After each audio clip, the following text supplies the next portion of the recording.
حيرت العلماء في أستراليا نعم. أن حرائق الغابات بدأت تكثر في الآونة الأخيرة من دون معرفة الأسباب، نعم. من دون وجود درجات حرارة عالية، بل إن هذه الحرائق تمتد لأماكن غير متوقعة. فقام العلماء بجامعة سيدني الأسترالية بدراسة غريبة من نوعها، نعم. واكتشفوا سرا، يعني الحقيقة لأول مرة يعرض هو في السنة الماضية 2018، سبحان الله. ولكن نبينا صلى الله عليه وسلم حذر منه قبل 14 قرنا. اللہ اللہ. بسم اللہ الرحمن الرحیم. یہ اس ویڈیو سے متعلق سوال ہے. اس ویڈیو کے ساتھ میں ایک تحریر بھی شیئر کی جا رہی ہے. ویڈیو اور تحریر دونوں کا حاصل یہ ہے کہ آسٹریلیا کے جنگلات میں جو آگ لگی ہے اور بہت بڑے پیمانے پر وہ آگ پھیلی ہے، بہت سے جانور اس کے اندر مارے گئے، بہت سے لوگوں کو تکلیفوں کا سامنا کرنا پڑا. تو اس آگ کے پھیلنے کے جہاں بہت سے اسباب ہیں، انہی میں سے ایک سبب یہ بھی ہے کہ ایک پرندہ ہے جو آگ کو ایک جگہ سے دوسری جگہ منتقل کرتا ہے اپنے پنجوں کے ذریعے سے. وہ اصل یہ کرتا ہے کہ جب اسے بھوک لگتی ہے تو ایسی جگہ جہاں کیڑے مکوڑے زمین کے اندر موجود ہوتے ہیں تو وہاں جاتا ہے آگ لے کر کے، اور وہاں جا کے آگ لگا دیتا ہے. تو کیڑے مکوڑے وہ زمین سے باہر نکل آتے ہیں اور وہ اپنا پیٹ بھر لیتا ہے. تو اس طرح سے یہ جو پرندہ ہے بڑے پیمانے پر آگ پھیلانے کا جو ہے سبب بنا ہے.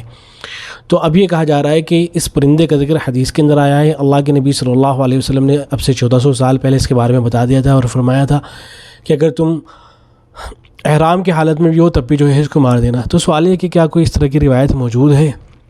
تو جواب میں عرض ہے کہ اس طرح کی تو کوئی روایت بہرحال موجود نہیں ہے کہ حدیث کے اندر کسی ایسے پرندے کا ذکر آیا ہو کہ جو آگ کو ایک جگہ سے دوسری جگہ منتقل کرتا ہو اور اس کو مارنے کا حکم دیا گیا ہے. اس طرح کی تو کوئی روایت ہے نہیں بہرحال.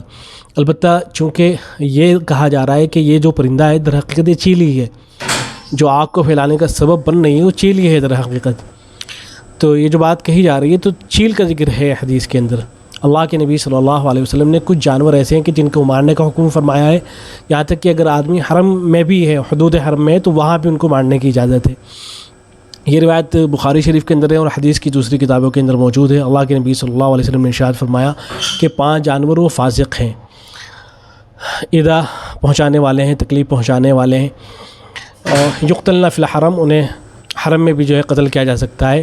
ان میں سے ایک چوہا ہے، دوسرے عقرب بچھو ہے، تیسرے چیل ہے، اور چوتھے غراب کوا ہے، اور 5ویں الکلب العقور ہے، یعنی کاٹ کھانے والا جو کتا ہوتا ہے، کٹکھنا کتا وہ ہے. تو یہ روایت ہے بہرحال.